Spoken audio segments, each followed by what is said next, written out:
So a very common modification for Mark 1 Volkswagens is to upgrade to a slightly larger throttle body. And that can be sourced from other OEM applications, I believe from like a Volkswagen or Audi Fox and like an Audi 5000, I believe. What I came across while preparing to do that, I came across this guy. So Neuspeed back in the day made an adapter and a throttle body. This one has a little controversy with it because a lot of the ones that you see have Neuspeed cast into the throttle body right about here. There's a whole bunch of arguments on the forums whether or not this is just a like a Audi throttle body or if it's a genuine or proper Neuspeed throttle body. But consensus kind of says that doesn't matter because they're both the same thing. The typical way you would do this modification is without this adapter. So basically, I'll show you. This opening here is the OEM opening on the regular throttle body, and I'll show you with the gasket. So this gasket is for the Audi gasket, and you can see how much larger the other throttle body is, right? So all that space, little wider as well. So the typical modification is you would take off your stock throttle body, take like your gasket, mark this on the stock intake manifold, and then take like a Dremel or a die grinder and remove the material and contour it into the intake manifold. That's the proper solution. But Neuspeed came out with this little plate, so you didn't actually have to grind or remove any material from the OEM intake manifold. So this kind of transitions, as you can kind of see in there, it transitions from the larger throttle body opening, you can see especially back in there, and adapts it to with like kind of a nice gradual incline or angle to the OEM application. So, even from a performance point of view, I think the other install would be more appropriate. But what's cool about this, and the reason why I'm going to install this, I just like the, now it's kind of a vintage speed part from that era, right? For water-cooled Volkswagens from, the 80s, early 90s. It's just kind of funny how all the stuff's kind of becoming considered rare and like collectible. So what I'm going to do, as you can see, this throttle body is pretty filthy, a lot of oxidation on it, some rust on the linkage here. So I'm going to go through the process, split this apart, clean. I'm going to soak this for a little bit in a cleaner, kind of like a parts cleaner, pull it out and maybe do some polishing and things like that, and then install it on the Cabriolet. But yeah, and again, it's not necessarily for a performance gain. We'll see what it does, but it's more for like the nostalgia and the kind of neatness of it. The fact that it's a, period correct. I still think that's hilarious, just saying that as we talk about, 90s speed parts. But it's a period correct modification, and we'll try it out and see what we could do and how this comes out after we clean it up.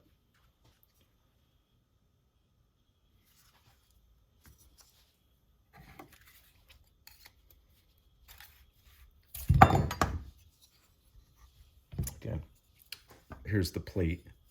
So this is basically the small end, which connects to the manifold, and you can see this side is larger, so this is going to match this gasket, right, nicely.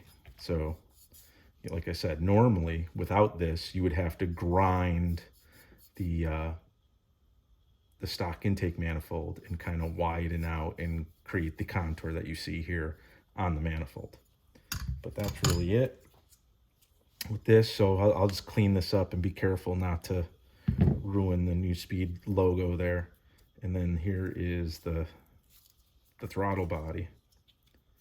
And when I pull the stock throttle body off, I'll compare these. I'll show you but yeah, pretty dirty, but hopefully it'll come out okay.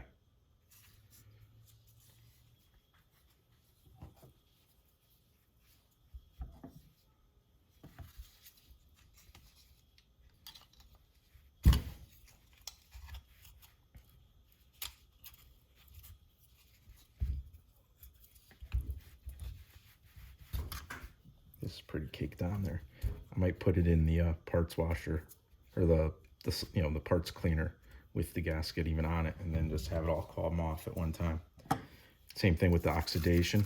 I may deal with this after it comes out, just because I've had pretty good success with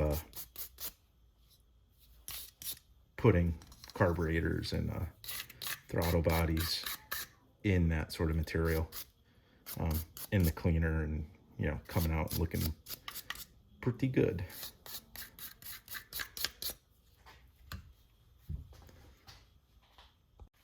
So for this, I'm just using I got this at Home Depot, Zep, just a purple degreaser. I've had really good success with this. So just gonna put some in a bucket.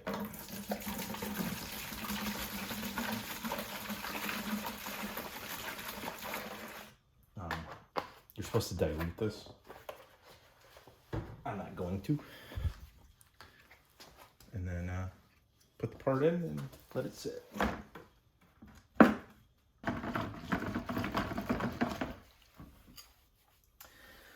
So this cleaner is actually very aggressive, or fairly aggressive.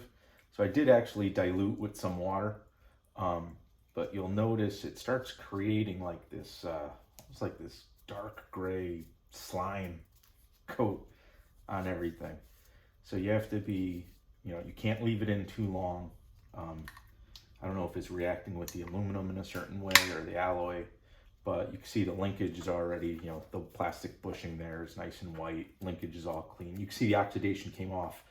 There's still a little rust on this piece, which we'll clean up off of it later. But all the oxidation, all the grease, obviously has worked its way off. So at this point, it's really, just cleaning off that like gray, dark gray slime coat that kind of gets put on there by the way the cleaner reacts with the alloy that's used to cast these throttle bodies. But we'll clean that up, rinse, kind of work through it all. But you can see, I mean, it came out really nice, or it's gonna at least.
So here is the finished result. Here's the base plate, cleaned up fairly nicely. The gaskets are gone. I didn't I could have polished it to a mirror finish, but it kind of had the sanding marks already in it, so I kind of wanted it to look like what it's supposed to look like. And then here's the throttle body itself. Gasket material is all cleaned off. The springs and the linkage all came out really nice. This is the top of it. Actually, when it came out of the cleaning solution. I just went at it with like little brass or metal brushes like this, just to knock all the solution off, all that, you know, the cleaner and everything, and then I just rinsed it and cleaned up nicely. This is how it will mount. It's this way. So this is, again, the big side of the adapter plate goes against the larger throttle body, and this is in fact the top, so it will go together kind of like that right there and mount. So what I'm waiting for now is, these are the gaskets, right? Well, this is the large side gasket, which fits nicely there, but I'm waiting on the gasket that goes on this side, the smaller side gasket, and I gotta get slightly extended hardware. These 4 bolts, I just need them, you know, whatever, ½ inch longer. And that's it. So when those parts come in, when the gasket comes in and I go get a chance to run out and get the hardware, we'll mount this up to the Cabriolet and see how it works. But that's it for now.